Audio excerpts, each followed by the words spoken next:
The advice and opinions expressed by the host of Autism Live and her guests are meant solely as suggestion and should not be in any way construed as child-specific advice. Any choices you make in determining your child's treatment are completely at your own discretion.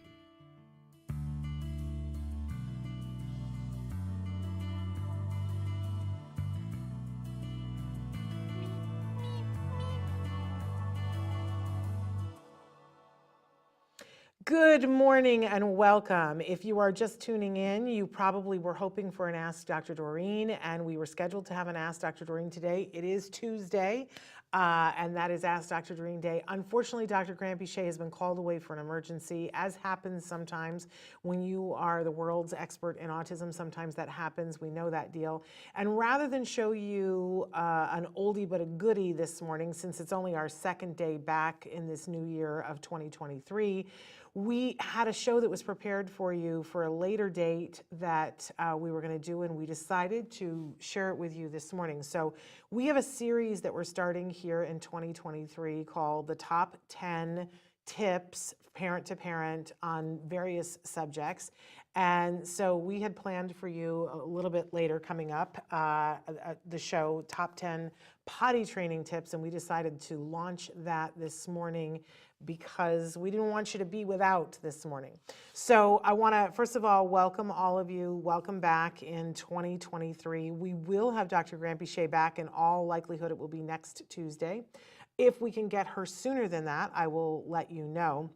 I do want to do a couple of programming notes that tomorrow on the show, we are having Lisa Ackerman. She's going to be with us live. She's the founder of TACA, the Autism Community in Action.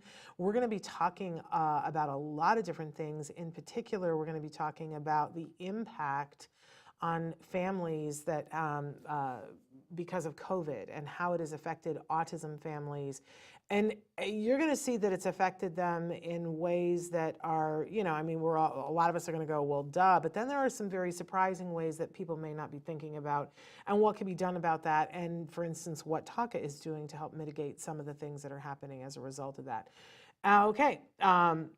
Then on Thursday, we have the fabulous Rachel Bird joining me for Let's Talk All the Things. We're going to be doing a really fun craft on the air, and we're really excited to be talking about a wide variety of topics, and we hope that you guys will tune into that really fun and very enlightening hour, I think. Then on Friday, there is a rumor that we have a News Stories from the Spectrum coming on Friday. I cannot confirm or deny, but we'll see. We'll see if that happens. Very excited about that new podcast. It fills me with joy. If you haven't watched it, you should know that it's all content by and for people who are themselves on the autism spectrum, which is a thing of beauty and that I get very excited about. So let their voices soar. It is a very fun thing. But here today, we're talking parent to parent. That's a very different thing. And as you can see, Traven's been showing you some of the different ways that you can interact. We are live right now. Today is Tuesday. It is, I got to check the date. Oh, it's January 10th. We're saying a very happy birthday to two good friends of mine, both Ron and JJ, saying happy birthday to you. I always think of you on January 10th. In any case, we're live right now, and you can be writing in your questions. We're going to be talking about potty training today, but you can write in your questions about just about anything. And we're live on Facebook, YouTube, Twitter, and a bunch of other places. Traven's showing you on the screen, but if you're listening in podcasts, you may be missing those. It might be fun to at some point check out the video podcast. And you can do that on our YouTube channel, which is youtube.com/autismlive. But we are a podcast, an audio podcast. You can get us as a free download wherever you get your podcasts. You can take us on your walk, your hike. You can take us in the car. And tune into all the things that you've been missing over the last 12 years. So there's a lot. I'm going to be honest with you, you're not going to be able to caught up. But what's great about it is we're doing shows in the future. And if you have questions, there's just so many different ways that you can write in your question. And they're all sort of different. You can write to me directly, Shannon at autism-live.com. For those of you who listen or care, it used to be s.penrod, and it isn't anymore. And that email doesn't work anymore. So Shannon at autism-live.com. Good morning, Michelle. So thrilled to have you here. And you can write to me there. You can still, we have a place where you can leave comments on, it's called the live chat, which is not accurate. It's a place where you can leave comments on autism-live.com. And get ready, you're going to see that website starting to change. It's getting a refresh, a redo, because it needs it. Ooh, does it need it? But our homepage is autismnetwork.com, which is infinitely easier to remember than autism-live.com. You can get to the Autism-Live site from the Autism Network. Just click on the Autism Live icon at the top and you're there. So, but you'll be able to see everything else too, because we have a growing library of different shows. I'm really proud of that. When I thought back over 2022 and it was like, so what did we accomplish anything in 2022? And I was like, look at all we accomplished. We accomplished a great deal. We got all these new shows and more, I hope, coming. But I'm most proud of Stories from the Spectrum. So definitely check that out on autismnetwork.com. And you can also leave comments for us on when we live stream on Facebook or YouTube. We love to hear your comments, and you can leave a question or a comment right there on that site. And if we're live, it comes to us almost in real time. Like I just said hello and good morning to Michelle Manley, who's watching on YouTube. So there we go. Thrilled to have the interaction, right? So as I said, if you're tuning in late, you probably, bless your heart, you were expecting Dr. Grant Pichet. We all were, but she was called away for an emergency. So in her stead, we are doing the first in a series that we're going to be doing in 23 called the Top 10 tips for different subjects. And today we're starting with the top 10 potty training tips. So these are things that hopefully will be of use to you as you start potty training. But of course, we have to start with a little bit of a disclaimer. And before I get to that, I want to remind everybody that our mission here at the Autism Network is to provide information and inspiration. That's really what our whole mission is that we want to find ways to get you information that you need. That we never want to presuppose that we know what you need. It always is better if you tell us what you need, yeah? So please feel free to write in questions and get as specific as possible, because otherwise we deal in sometimes some generalities, right? But we acknowledge here that every person on the spectrum is different, that there are no two people on the spectrum that are alike, just like there are no two people that are alike. Can we just put it in that category? People are people, and that includes people who are on the spectrum. They are all different. They have different needs. They have different wants. They have different requirements and different ways that they feel loved and supported. So we do our best to be mindful of that, but if we are doing anything here that isn't supporting you or someone you love on the spectrum, please let us know so that we can help to support you in whatever it is that you need. But it isn't one size fits all, which is why we have so many shows now and are growing so many shows on the Autism Network. I myself identify as a pony. I am a proud parent of a neurodiverse individual. And a dear person that I love on the spectrum recently posted a thing on Facebook that said, parents of individuals on the spectrum are not the same as people who are on the spectrum. And I said, amen, absolutely, of course. And then my next question was, is somebody saying it's the same? I don't understand that. It isn't the same at all, and we never want to make it seem like we think it's the same. It isn't. Just like what you need, if you are a person who is a parent of an individual, what you need is vastly different than what the person needs in terms of support, right? It wouldn't look anything exactly the same. And we think that it's both valid, that we want to support individuals who are on the autism spectrum, but we also want to support the people who love them. And that's really what we're about here. And not trying to quantify, oh, is this bigger or better or whatever, not at all. Let's all be people who love people. And we always say here that our show is meant for people who are on the spectrum, of course, they're the beating heart of our community, but we include in our discussions everyone who loves those individuals. And it is my personal hope and prayer that eventually that will be everyone, that everyone on this planet will love people on the spectrum. I don't understand when they don't, but that is where we are. And so we hope to further the conversation and make that a better reality. But in the meantime, why not support everyone in that larger community, people on the spectrum and the people who love them? So we do a series called Parent to Parent, where I, as a parent, talk to people who are parents and caregivers about the kinds of things to support them. But we also do shows to support individuals who are themselves on the spectrum, and we also do Stories from the Spectrum, which is just the voices of people on the spectrum. Not my voice, because I don't have a voice in that. My only voice in that is to create the space and help promote it. That is my only wish and desire.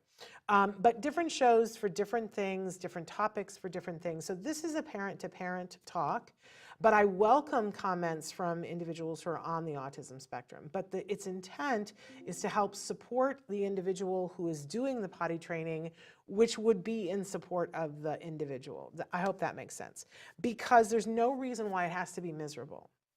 Potty training is the ability to be able to take care of your own body and to be able to void in a way that is culturally appropriate wherever you are, and to take care of that and to not be soiled and sitting in your own feces or in your own urine seems to me it's a human rights issue, right? I think everybody deserves the dignity to be able to do that for themselves.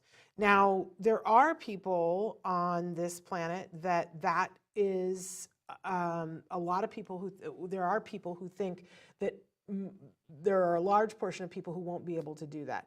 I think the research is very clear that most people can be potty trained, and that is regardless of what their IQ is, what their behavioral norms are, that most people can get to the point where they are able to take care of that aspect of their lives for themselves. I think it's important to bring that up because when my child was first diagnosed with autism, we were just at the stage where we had started potty training before he very actively and quickly descended into autism. And I was saying to everybody, we kind of stalled on the potty training, and then it wasn't happening. And I was saying to everybody, is it ever going to happen? Is this ever going to be a thing? Because I didn't know. And the more people that I met who were experts in the field of autism, the more I was filled with hope, because when you would say to them about, is my child ever going to be able to be potty trained? And they would go, oh, of course. Like there was no question whatsoever. There was this certainty in them that my child was going to be able to be potty trained. Like no question whatsoever. They were like, absolutely 100%. He's going to be potty trained. He's going to be a potty trained individual in this world. And I didn't have that clarity as a parent. I'm going to be honest with you. I did not have that clarity. I was like, really? Is that a thing? Is that going to be able to happen? And I remember very early on, my child was tall, like a lot of kids on the spectrum. Our kids tend to, statistically tend to be a little, hey, Judy, hi, Liliana. Our kids, statistically tend to be a little bit taller and a little bit younger, be a little bit taller. That isn't true of everybody, but, for a lot of our kids. And my kid needed to be in a car seat longer than his peers did. So he was taller than his peers and he needed to be in a car seat. And car seats, the side of the car seat is supposed to be higher or equal to their mid-ear. And when you got a tall kid, this becomes a problem. So we had to go and get really expensive car seats for our cars. My husband and I both had a car, and we had to get these special car seats, and that had a different weight rating and that he was going to be able to be in for longer. And that in and of itself was a little overwhelming for me. I was like, oh, this is just the beginning of, things are going to cost more. We're going to need special equipment. This is going to be our whole lives. That's what it felt like, right? We don't have special car seats anymore. I just want, spoiler alert, that's not what happened, but that's what it felt like for me. And that is some people's journey. I have to be honest about that. But while we were getting the car seats and the very helpful girl was helping me to install it, to show me how to install it in my car, keep in mind that my son at that point was 2.5, And he was there, he was strapped into, we bought 2 car seats, so he was strapped into one car seat, which was sitting next to my car at their loading dock, right? So he was in his 5-point harness because he would have been all over the place. So it was, and we wanted to see that it fit and everything. And she was like, just leave him in there for a second while I show you how to do this other car seat. And she was telling me the story of, she's like, she said, why do you need this car seat? It's the special car seat. It's so much more expensive. And I told her what his diagnosis was. It felt a little intrusive. Hi, May. And she said, oh, don't worry at all. I have friends who have a 15-year-old who's on the spectrum, and he's just the loveliest human being. And my heart surged. I was like, really? Tell me everything about him. And she said, oh, he's just, he's absolutely lovely. He's wonderful. I mean, he's not potty trained, so they have to change his diapers. And they were talking about a 15-year-old. And my heart went, oh, God. And it just sank. And I went, oh, okay, is this what I need to mentally prepare myself for? That we are never going to be out of diapers. So if you're feeling that, if you have ever felt that way, if you felt that way and you're not there anymore, I ask you to write in and say for the other people so they know it's not just me, but I want to fill your backpack with hope that that is not the story for almost anyone. I think so I've been in this community, I just realized we're coming up on the anniversary of when he got diagnosed, which I believe was, so if I do the math, it'll be the 17th anniversary of that coming up this week. So, right? So in the 17 years that I've been in this community and I've been interviewing people and meeting people and asking questions, I have only met one doctor who told me that they had one patient that took over 10 years to potty train, but that they were able to potty train her across a 10-year time span. And that was one kiddo that there was a hot minute when they thought that they weren't going to be able to potty train her, and yet they did in the end, but it took a really long time. And for everybody else, it doesn't take 10 years. And for everybody else, in all cases, they've been successful.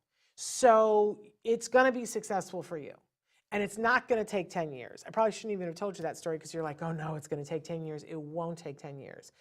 I'm going to be honest and tell you that for some kiddos, it's like an 8-month, 1 year, let's revisit it kind of thing. It's, it's not necessarily fast for all kids, but your kid is going to be potty trained.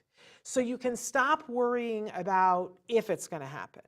And now we can focus on how it happens. And how does it happen mindfully without trauma? We don't want trauma around potty training.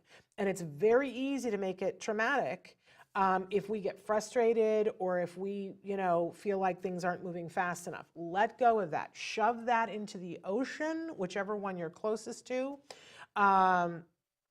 And Reza says, thank you so much for being honest about not having clarity if your child would be potty trained, because I am in that same spot also. I think we may be making a way though. So yes, Reza, I'm pulling you into my arms and I'm giving you a hug and I'm telling you it's gonna happen. It's gonna happen. But we need to let go of the fear and just focus on the path.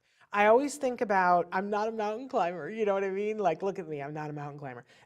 But I used to do summer theater in Jackson Hole, Wyoming, and we would go on hikes up mountains. I never made it to the top, but, and they were small mountains that I was hiking up. But I was told because I was struggling once as we were hiking, and I was told to look up at the top, see the top, and then forget about it.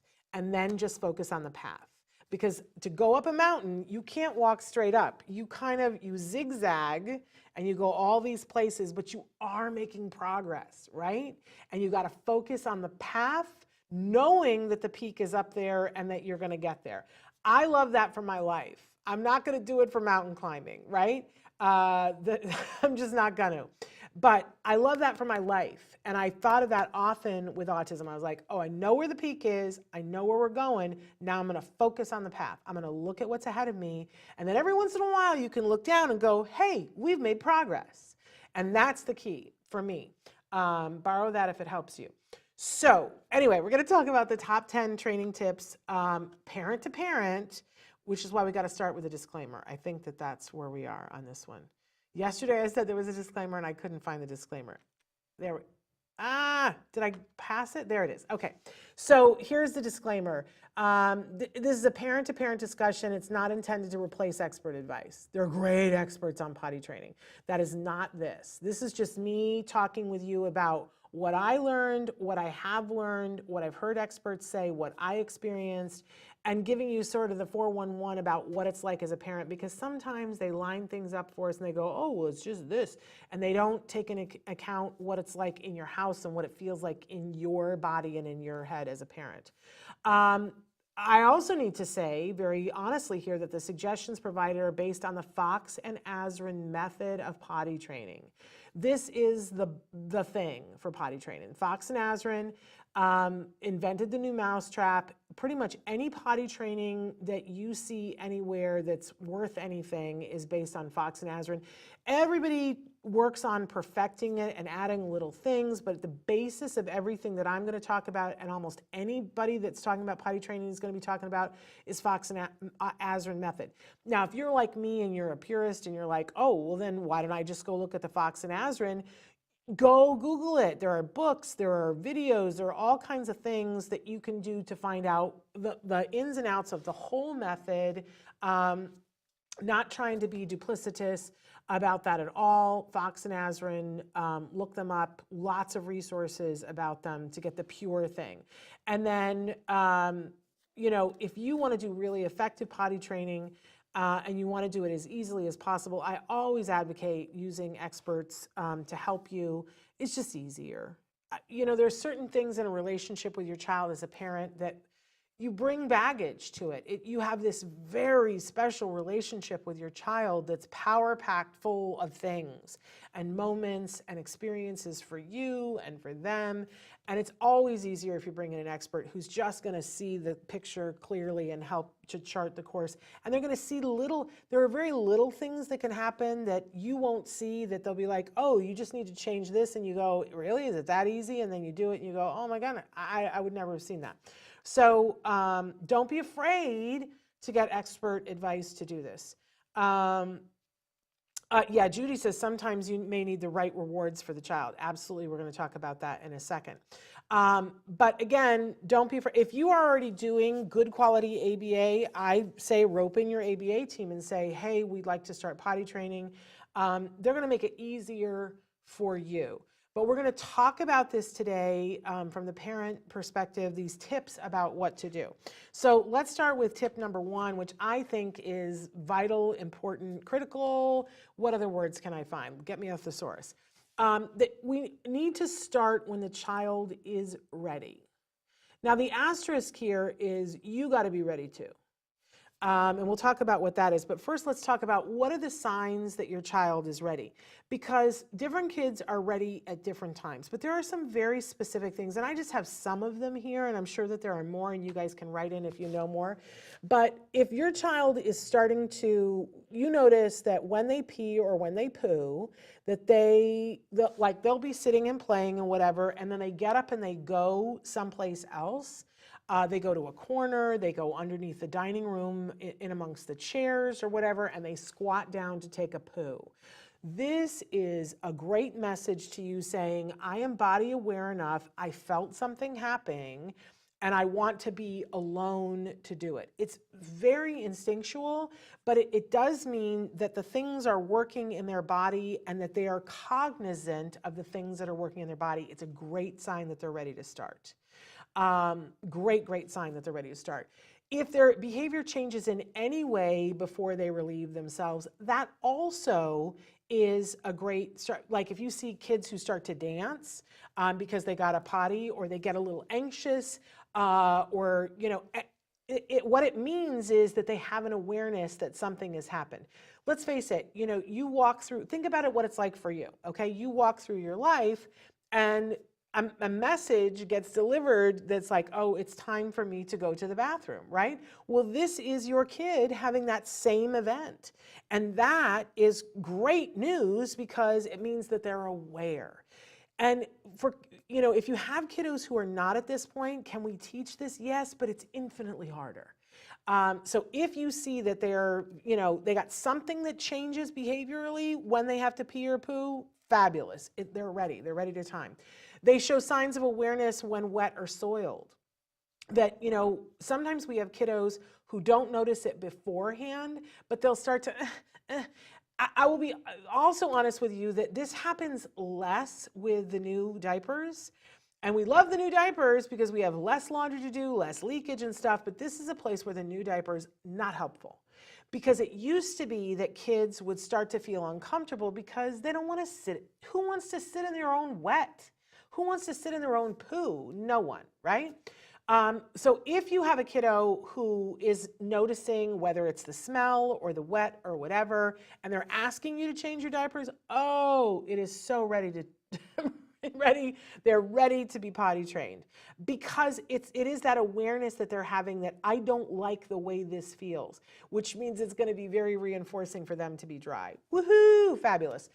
So if they ask to be changed, hello Helen, so glad that you're here. If they ask to be changed, if they are taking their diaper off themselves, they're ready to be potty trained. I also want to make sure that we realize that the way I like to look at this is giving them the ability to take care of their own needs in terms of voiding and defecating is the first step towards independence. That, we see this in typically developing kids, that there is a phase that they go through. Sometimes it's, for girls, sometimes it's even younger than 2. But usually in the 2s, we get this phase where they say, I do it myself, right? That's typically developing kids. And sometimes it's heartbreaking, but our kids don't have the words to say that. I do it myself. But there is that autonomy of I am the captain of my own body. I'm the captain of my destiny.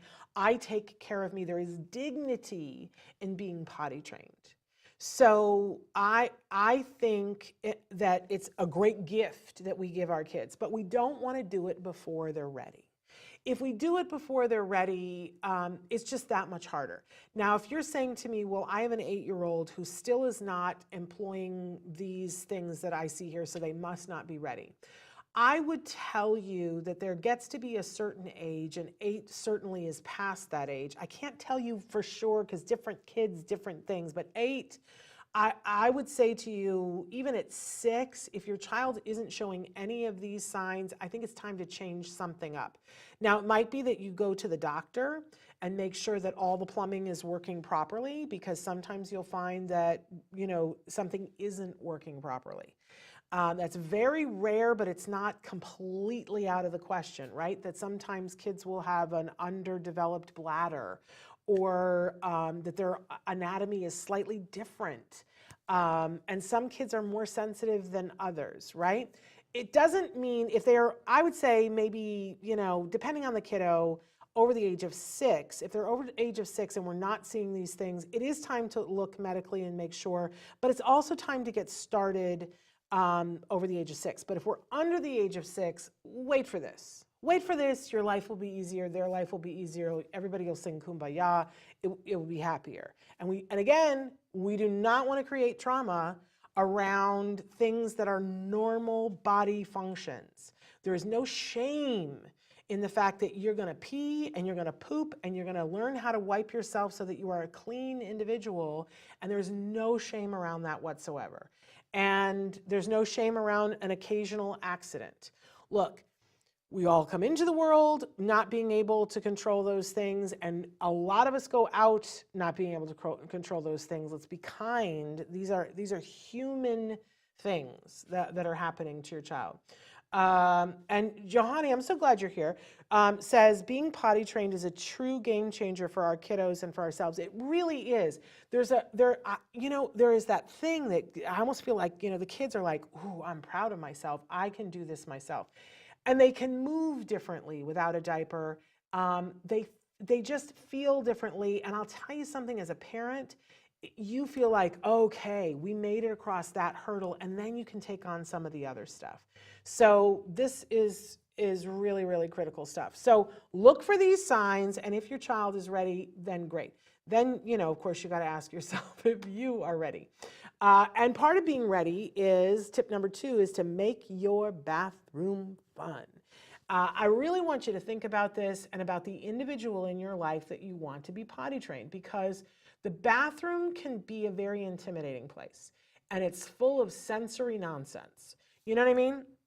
And you want to pick a bathroom to be potty central when you're starting.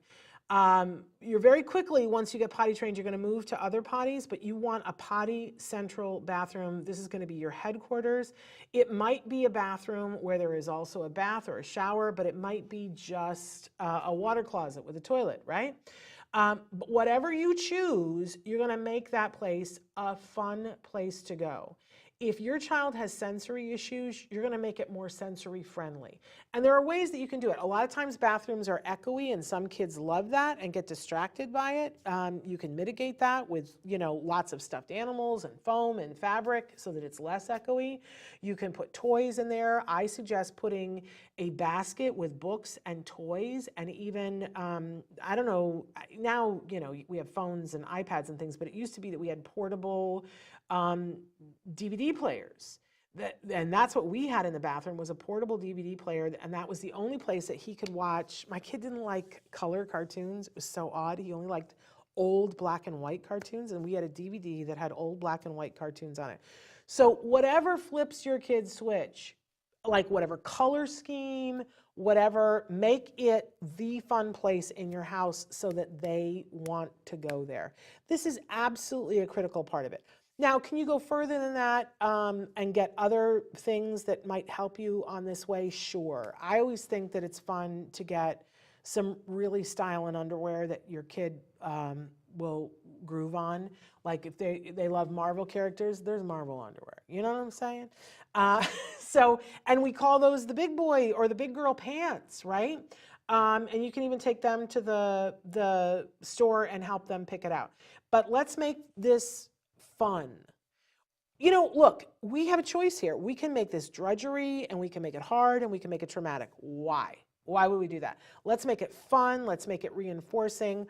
I was big into scrapbooking when my child was going through this point in life, and I sort of looked like I was like, I want to make this something that would be worth scrapbooking about. That, let's decorate the bathroom, do the before and the after, and let's make this as fun as possible. Sometimes people get, like, there are potty training games for boys that to work on aim. Whatever flippeth your switcheth. You can go on Amazon, look up stuff. They have little targets that you can throw. They're little, they biodegrade, that you can throw in the water, and they're targets. You could do that for girls too, for heaven's sake. So make it fun, fun, fun. Make it be a place that smells good. Some of our kids are overwhelmed by the toilet itself. And if you find that your child is completely sensory aversive to toilets, because a lot of times our kids feel like they're afraid they're going to fall in and they'll be flushed. A lot of our adults tell us that that was one of their concerns. It's not the same concern for everybody, but a lot of kids are afraid of the toilet. If that's the case, go get a potty. Get a potty chair. We had one that was a throne, and every time you peed, there was a sensor, and it would go dun da da da. There's hilarious stuff out there. Get what is right for you. And if your bathroom is so high traffic and you've got so many people going in and out, and you're like, I don't know that I'm going to be able to make a room potty headquarters, that's okay. Get a porta potty, put it in someplace, but know that if you do that, you're going to have to work on gradually transitioning to the potty. If you want to be in the potty, make sure that you have a seat that's comfortable. Sometimes we get a stool so that they can rest their little feet, because they're going to spend some time on the potty. And a lot of times the kids, their legs will go to sleep. We don't want that. So you can get cushion seats and seats that are smaller, that are inserts, right? Risa says, great idea. I need to get some Humpty Dumpty undies for him, right? And I'm sure somebody's got them. If nothing else, Etsy would have Humpty Dumpty undies. I love that. I love that your child likes Humpty Dumpty. Okay, so make it fun. Make it fun. It doesn't have to be hard. Okay, let's move on to tip number 3. Know your child's number. Oh, this is where we get into the nitty and the gritty of it. We all have a number. I didn't know I had a number. I don't know if you knew that you had a number. I don't know if you know that your kid has a number. We all have a number. The number is, and this is where the behaviorists love to take data. I don't love to take data, but this is kind of fun for me. So we give the child something to drink, right? I drink. And then we set on our watch or a timer or whatever, and we time. How long is it from when I drink to when I need to use the restroom? And we're going to chart that for at least 2 weeks. The child doesn't need to know that we're charting it, right? But I think it's great to get a clipboard, and because you're going to need a clipboard. You're going to need to take some data on stuff. And for 2 weeks before you start, while you're redecorating the bathroom, and don't spend $1 million on your bathroom, right? But make it fun. But while you're doing that and kind of sharpening your pencils and getting everything together, you're going to take data to find out what your child's number is. You might be surprised because your child's number, it might be that they, you give them the sippy cup or the bottle or the cup, however age appropriate skill level they are, and they drink. And we don't want to have it just be a sip like I just did, but they drink, something, and then we're just going to keep an eye on. Which means you have to be present with your child. This might be stuff that you really do, or if you work and they go to daycare, or if they're at an ABA center or whatever, you can ask them to take the data on it as well and tell you. But eventually you're going to come up with the number. So, I thought I put a thing there. I didn't. So you're going to come up with a number, and it's going to be an average, because sometimes they're going to drink and it's going to be maybe 15 minutes, and another time it's going to be 26 minutes. Hopefully over a 2 weeks time period, you're going to be able to come up with a basic average of what your child's number is. That on average, and you're going to know, my child drinks something and then 22 minutes later, they have to void, they have to pee, right? And we're going to start with the pee always before we get to the poop. It's so much easier to get the pee thing than it is the poop thing, because the plumbing is pretty simplistic for the pee thing. I did not realize this.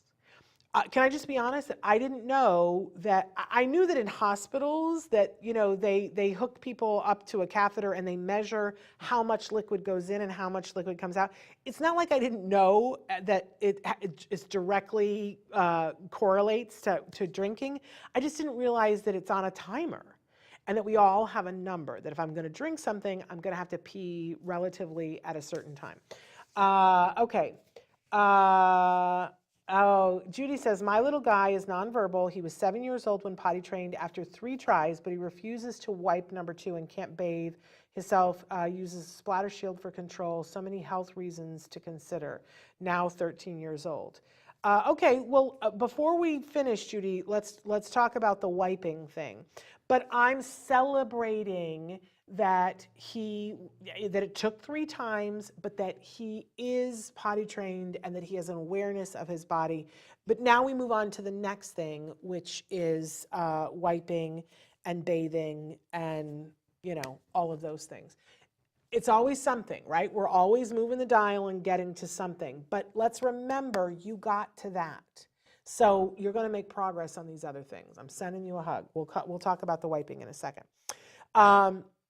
Okay, but you need to know what your child's number is. This is really Fox and Azrin Central. We're going to know what your child's number is, because that's going to become critical to success, okay? So I really advocate 2 weeks before you start with the intensive potty training of knowing what your child's number is. And during that 2 weeks, you're getting the bathroom to be super duper fun. Okay, number 4, we're going to clear the family schedule. This is part of you getting ready. If you're going to say to me, well, we started potty training, but we were like 3 days in and we had to go to a wedding. I'm going to say to you, that was not the right time. You know what I'm saying? You got to clear the schedule. And I really advocate for clearing the family schedule and setting aside 2 to 3 days. Like, we have a couple of president's holidays coming up, ideal. Right? Because you got like 2 3-day weekends back to back or something like that.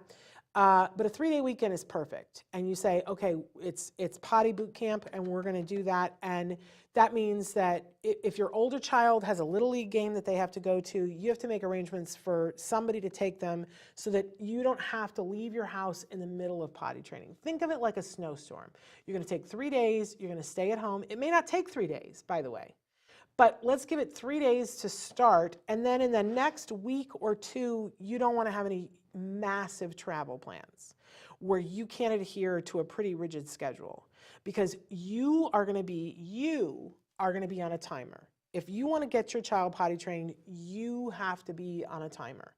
And really, if you go the 3 days and your child isn't getting it at the end of 3 days, then we're going to ask you to pause and revisit it like Judy did and come back later on, right? But if they are getting it at the end of 3 days, then you're going to take the next 2 weeks to solidify that.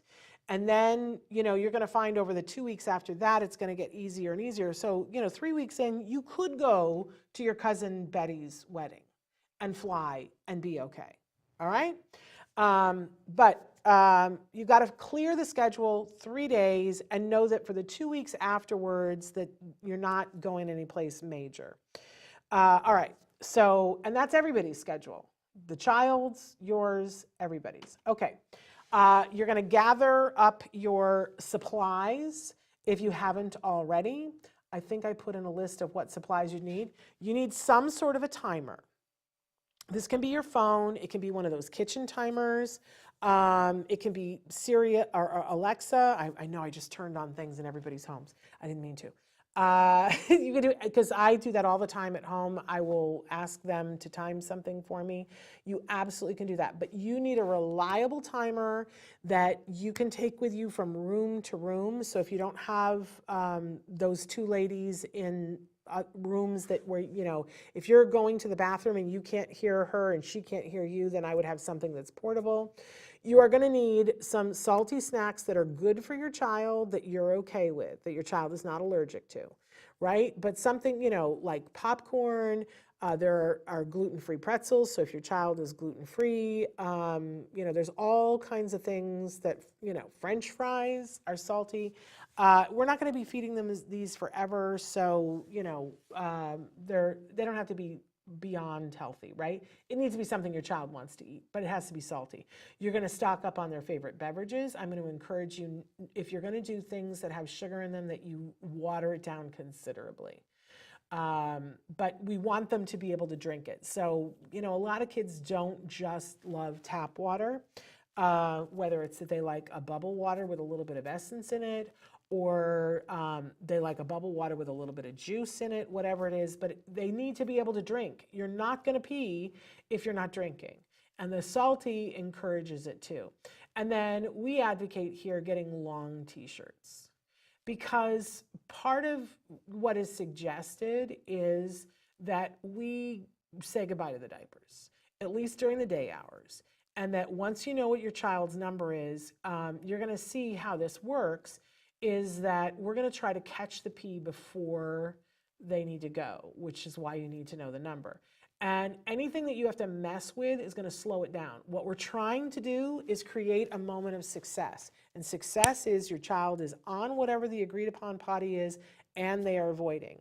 And that there has been little to no transmission before you got them on the toilet, which means sometimes they're going to start to go and you got to catch them midstream and you run to the bathroom and put them on the potty and we go, yay, you did it, because we've had that moment of success.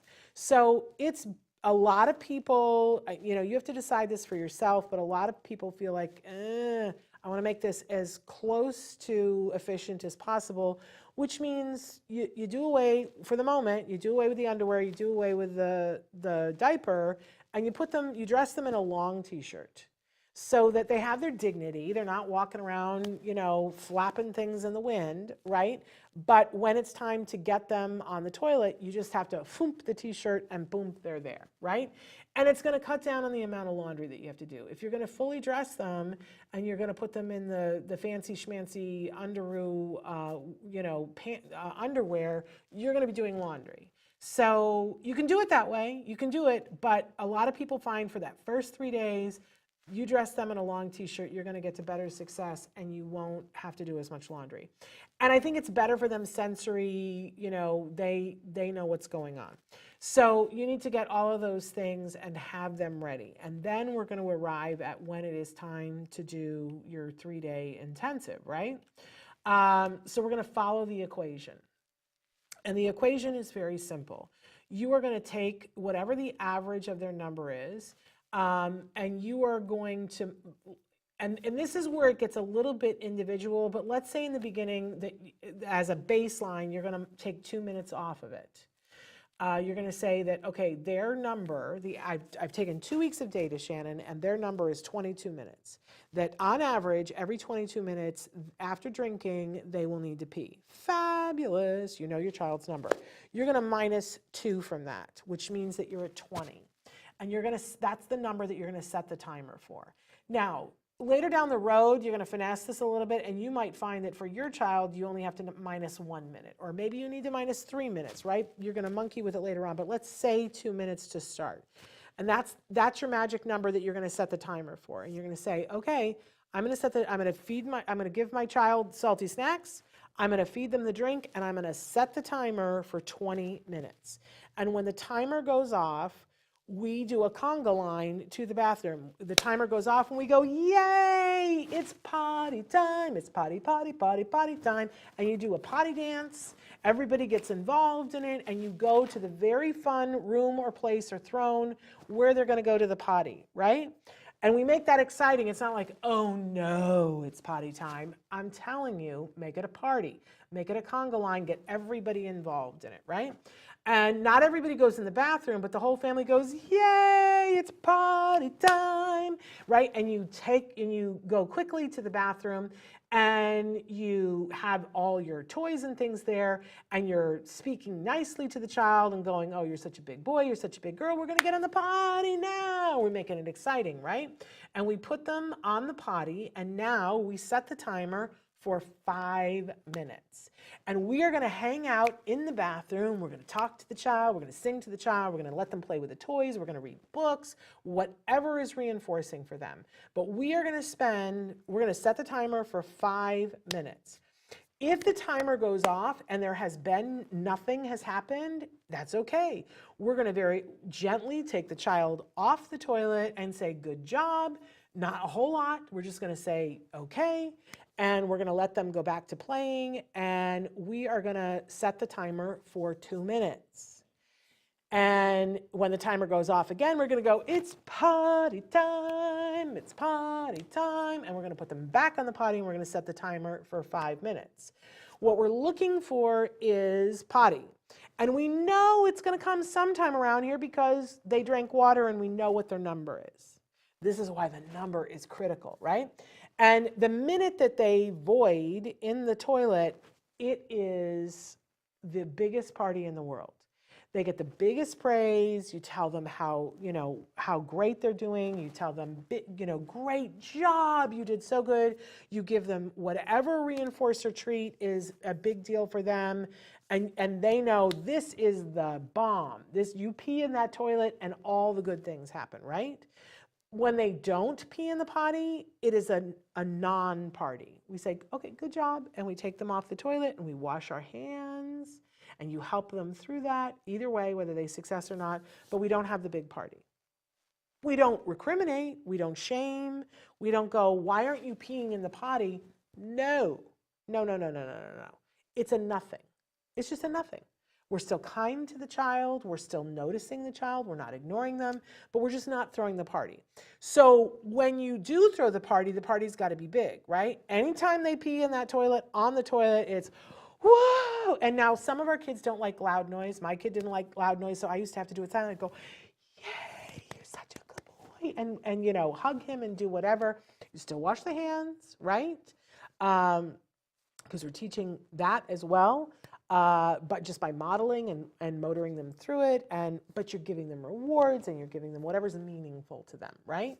So we keep doing this. Now, once they pee in the potty and we do the big, now we go back out, we go back to playing, we give them salty snacks, we give them a drink, and we reset the timer for 20 minutes. And we keep doing this. And again, the thing that we're trying to create is the Grand Canyon. Like it's little drip, little drip, little drip. So the first time your kid is going to be like, I don't know what we're doing here. I don't really understand what the desired behavior is. I don't understand who you are. Like, why are you so excited to go to the bathroom? They're not going to get it. But they kind of get in on the joke as the weekend progresses, right? And so every time the timer goes off, it starts to be something that we look forward to. Yay, we're going to the potty. And it's 5 minutes on, 2 minutes off, 5 minutes on until we have success or an accident. If an accident happens, and it can, and it will, I know everybody gets so excited the first time they pee in the potty and the child is so excited about the whole thing, and then we go, oh, we've got it now, and then the next time you miss it, right? That they pee before the timer went off, or you take them off for the 2 minutes and they pee on themselves, and it's like, oh no, they don't have it. Of course they don't have it. This takes a couple of times, right? So don't feel bad for yourself. Don't feel bad for them. You're on the road to the potty training, and you're just follow the equation. When people tell me it didn't work, it doesn't work for only two reasons. Either the child isn't ready, or we didn't follow the equation often enough, or we monkeyed with part of the equation. Well, all right, now we're going to change it to 22 minutes. Don't monkey with the equation. If you find that consistently they're peeing before the timer goes off, change your timer number, right? Consistently. This is why you got to take some data on it, right? So just change the elements of your equation and go, okay, we're drinking more water, so maybe they're peeing sooner. Or if you find that they keep peeing in the 2 minutes off, then up it to 6 minutes on the toilet. Don't up it way past that, because we don't want kids sitting on toilets. It becomes like traumatic because they're sitting on the toilet all day. They're kids, they get to play, right? But if you will follow the equation, for most kids who show signs of readiness, by the end of 3 days, they're pretty consistently peeing in the potty, and they're starting to identify, oh, this is what it feels like when I need to pee, okay? But follow the equation.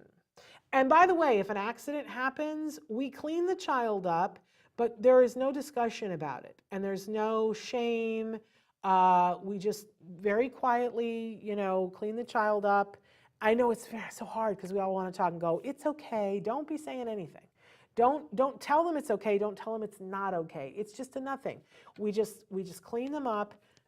No comment. Put a new T-shirt if we need to put a new T-shirt on, and we go back to square one and work the equation. The equation is what works. Okay. Okay, you have to make sure, tip number 7, you have to celebrate absolutely every success.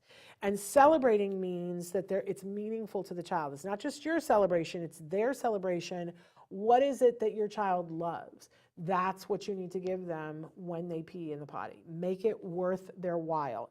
But also model the success of that you are happy, that you're happy for them. I'll tell you, when people potty train and they don't do it this way, it's very hard on children. When people potty train and they do it this way, you see kids laughing and smiling, and they're like, I'm doing it, I'm doing a good job, and you see it on their faces. That's what you want to create. Okay, number 8, accidents don't get a reaction at all. There is no reaction. And no reaction means no pity, no shame, no recriminations, nothing, no discussion. It's a nothing burger at all, no reaction. It's really hard, and you have to be kind to yourself. If you mess it up, catch yourself when you mess it up and stop. No reaction to accidents. Keep doing the equation over and over. It's like rinse and repeat, rinse and repeat, rinse and repeat. That is what works. This is why you need to clear your schedule so that and I'll tell you, for the 3 days, that's all it's going to be, is you hanging with your child, playing with them, and every 18 to 32 minutes, taking a trip to the bathroom, focusing on that until you get to a success, cleaning up when you don't. That's all it's going to be for 3 days. That's what it takes.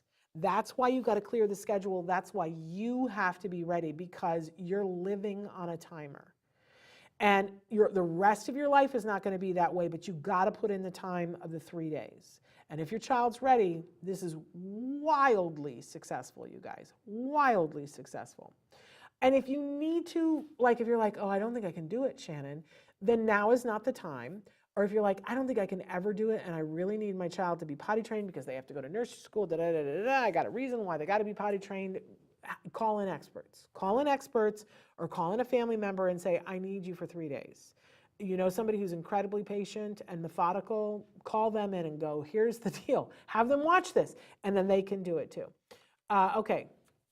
Once you've gotten through the 3 days, and if you see that your child is pretty regularly doing it, now it is time to move into the next phase of it, which is to get this generalized, which means that your child's going to be able to go to the bathroom, in any circumstance, no matter what's happening, whether you're on a plane, right? And you got to ramp up to this. So the very first thing that we do after, if you see after 1 day that your child is consistently getting it, and they're going, I would say if you have like 6 successes in a row, it's time to take them to another bathroom. If you have another bathroom in your house, take them upstairs, downstairs, wherever the other bathroom is in your house, and do the same equation, right? And eventually you're going to take them to a friend's house or your mom's house or whoever's house, right? And then after that, when they're able to do that successfully, and you're going to take the timer with you, and you're going to do the same thing at their house, right? Only you're going to wear clothes doing it, not go in the long t-shirt. And then eventually you're going to go shopping. You're going to go up to the local Target store or whatever. You're going to have the timer in your pocket, and you're going to feed your child liquid, and the timer's going to go off, and you're going to go, it's potty time. You're maybe not going to do it as loud in Target. It's potty time. And we're going to go into the potty at Target. Don't do that until you've done a couple of other bathrooms, because the Target bathroom is going to be like echoey, and your child's going to go, I don't know what's happening. And for the first 2 weeks, you are going to have a bag with you that is a change of clothes in case you have an accident, right? Because they're not going to get it 100% of the time. Get your expectations in alignment with that, and know that does not mean the end, right? But you need to take them to other bathrooms. If you don't, this is why we have parents who are like, oh, my child is potty trained, but we went on vacation and my child couldn't go to the bathroom anywhere else for a week. We don't want that. Or if we go to Aunt Betty's house for Hanukkah, and we can't use her bathroom, so we end up having to leave, or we end up having an accident. We don't want that. And Reza says, is it okay to have them help clean up? Absolutely. Absolutely, they can help to clean themselves. Absolutely. And I would say to you, if you are in the place where you have an older child and the wiping is a part of now your focus, that we want to praise them when they do help. That's the only exception to it's a nothing burger when there's an accident. Praise them for cleaning themselves up. Dozer, yes. Booking marking for later, yes, because when you need it, this will be here for you. Okay, so as you move, though, through your life, it really is important in those 2 weeks after, and probably, for a full month afterwards. I would say that for probably 6 months after we potty trained my son, I just kept... I have bags in the back of my car now in case of, like, it's raining right now in LA. I have bug out bags that aren't for bug out. It's like, oh, if we end up going sometime, it's not even like, during the pandemic, we went a couple of times and saw like the redwoods and things like that. And so I have a bag in the back of my car that has a spare pair of socks in case our feet get wet. And there's a roll of toilet paper back there, and there are 2 bottles of water in case of an emergency. I'm saying make a potty bag in case of an emergency and have it in your bag. And I'd say keep it there for the next couple of years. That's got a pair of underwear, a fresh pair of sweatpants, and even a pair of socks in there. A lot of times I carried a spare pair of shoes for my kids in case, they got mud or whatever. And I say kids because I have nieces and nephews and stuff that I would take them. Yes, but I said earlier that if you get to the end of the 3 days and you don't see any consistency, back off. back off. It's not a failure. It's just, it might take your child longer, and it's too long to keep that pace up for more than 3 days for, I think, most people. Unless you have experts who can help you to do it, back off. Say, okay, we tried that, and go back to, but I would encourage you to go switch to diapers that are a little less intense if you're doing that, that maybe pull-ups that are more underwear, like it helps their legs to move, and it will help them to get more ready. You know what I'm saying? But don't beat yourself up. Don't beat your child up, physically or otherwise, because it just takes longer for some people. And just like quitting smoking, it's like, it didn't work the first time. Okay, fine, let's take a little break, but then let's revisit it. And, we've had several people talk about, okay, it took 3 times. That's okay. Let's focus on the fact that their child is potty trained.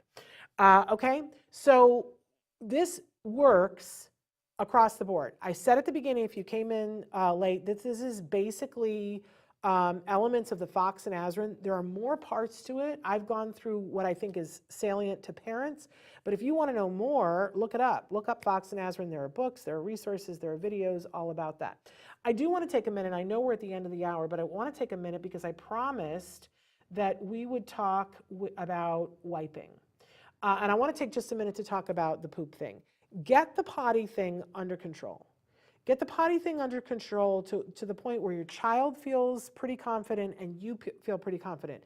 Do not think that there will never be another accident.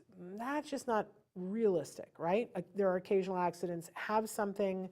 I always left something at school too in case of whatever, But once your child has the potty thing well in hand, then I think it's important to start to look at the poo thing. And by the way, this is all during waking hours, not nighttime hours.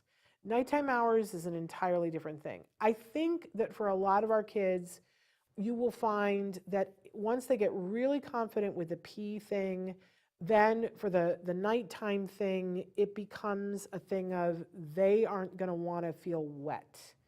That they're not going to like that. But for a lot of our kids, it requires us taking data again and seeing what, sometimes parents have set up cameras to film their kid to see is their behavior before, like do they kick their legs before, or do they get restless before they pee or poo or whatever. They take data, know what their number is, that my child tends to pee themselves around 1:30 at night, and they set a timer for themselves, and they go in and they regularly wake their child up, walk them to the bathroom, reward them for peeing in the potty, take them back to bed, get them back to sleep, and that is enough. But if you try to do that before you get the daytime stuff under control, you're just beating your head against the wall. Get the daytime stuff under control first. Okay, but at pooping during the day and what that is like, I think that once you have the pee under control, the things that I have seen work is, first of all, checking to make sure what the consistency of your child's poop is, because a lot of the reason why our kids will have trouble with the poop thing is if they're not having well-formed poo.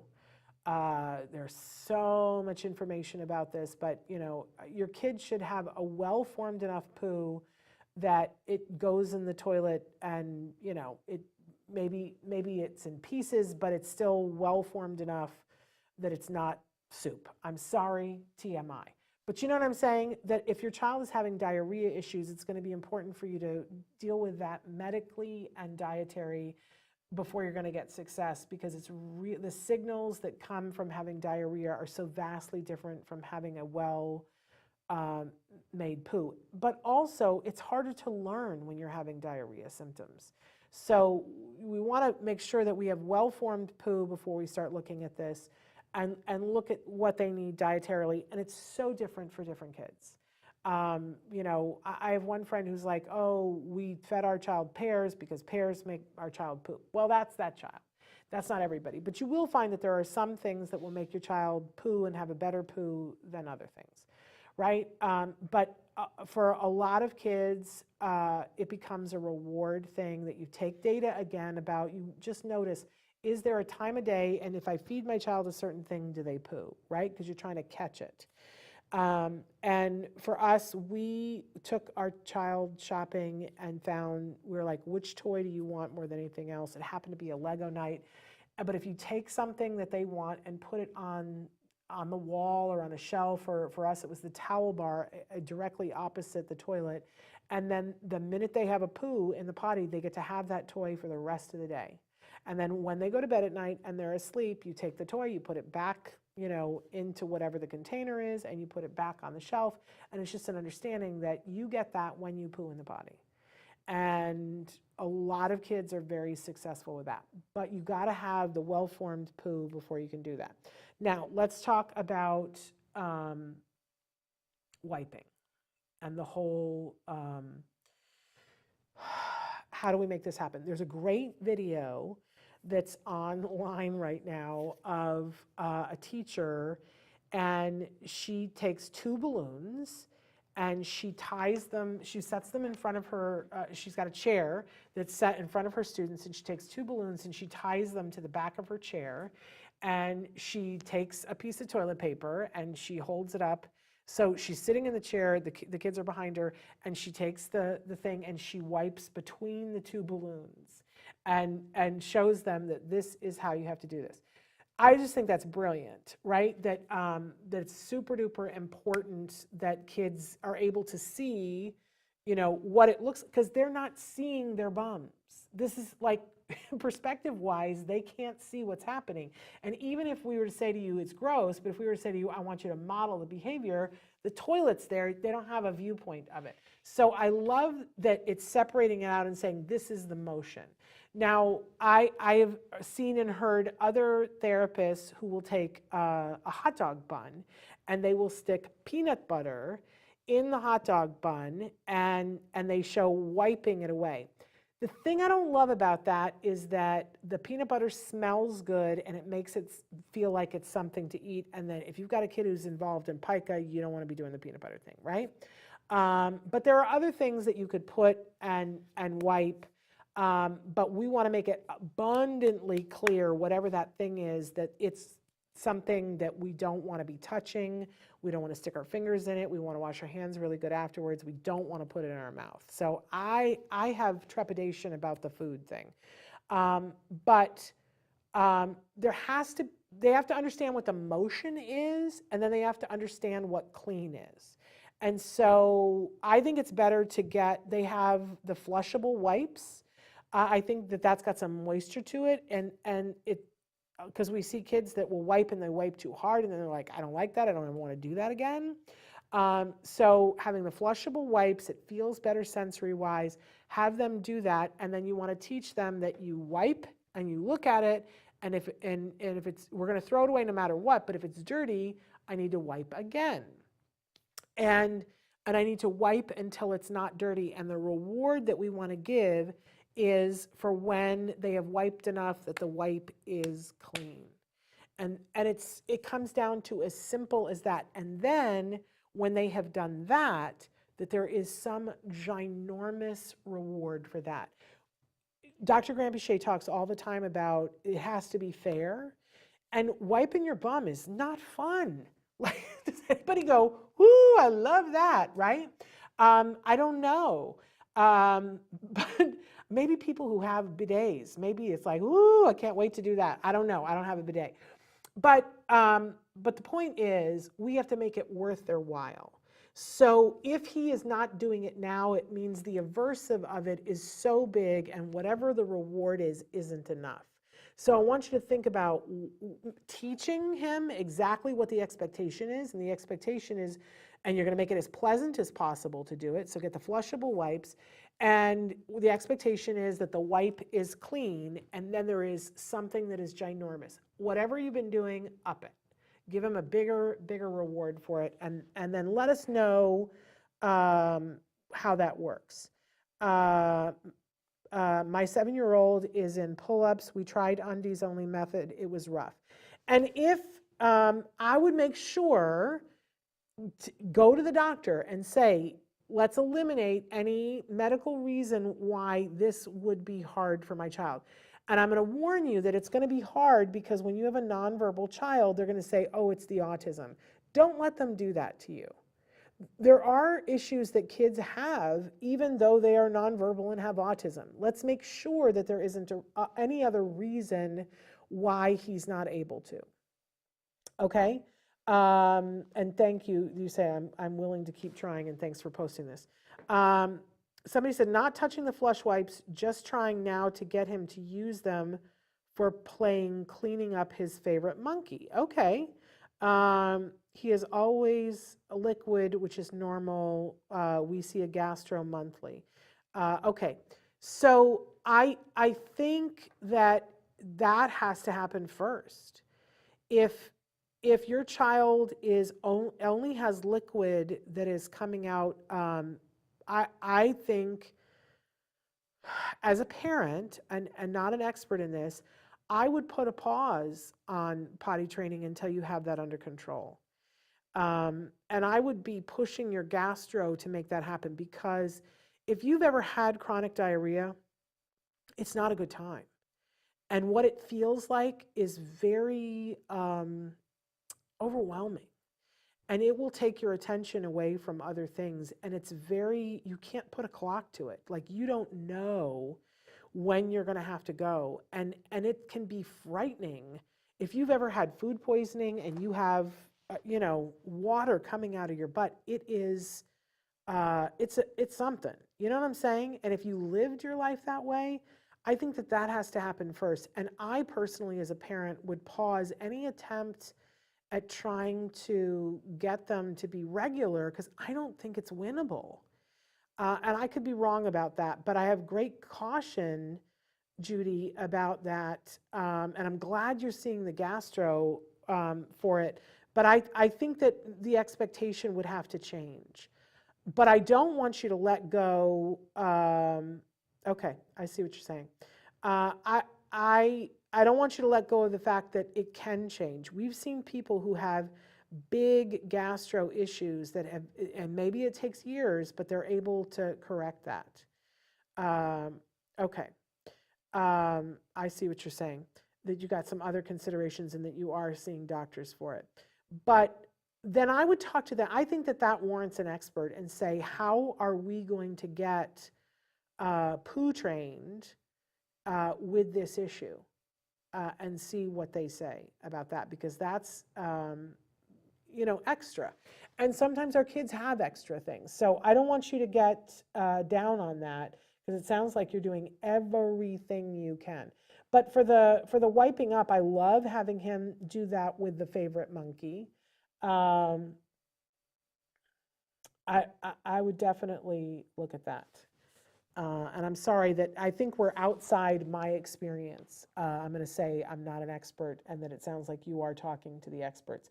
But I'm sending you a hug, because I think that you're an amazing parent. Look at all the things that you have done and are doing. Okay, guys, we're past our time, and I just want to thank all of you for being the amazing people that you are, and for loving the people on the spectrum that you love. And I hope that for those of you who have had difficulty with potty training in the past, that you will look at it again and maybe perhaps look at it with fresh eyes. And the hardest part is that 3 days. And I really want to say this, you got to find something reinforcing for yourself to go through it. And I think that having a buddy to go through it, and that might be your significant other, or it might be a really good friend or a distant relative that you ask to come visit. But I think it's really good to have somebody to help spell you, because it's a marathon, right? It's a 3-day marathon. But it's worth it. Work that equation. It works. And I'm hugging all of you. All right, much love to you. Tomorrow, we're back with Lisa Ackerman. Whoo, what a powerhouse. And she's going to be talking about some of the things that have happened as a result of COVID, some of the fallout that's happening for all of you. And we're going to talk about some of the things that Taka and others are doing to try to help you guys, because this has been a hard time. You guys are like the greatest generation who've gone through this period of time. I like literally don't know how you guys have done it. You've had so much facing you. We're going to talk about that and some other really important news. And don't forget, on Thursday, we're going to have fun with Rachel Bird for Let's Talk All the Things, and then hopefully a new Stories from the Spectrum on Friday. It's such a pleasure and a privilege to get to spend this time with you guys. I just adore you. We'll see you tomorrow. Until then, give your kiddos a hug from me and one for you too. Bye-bye for now.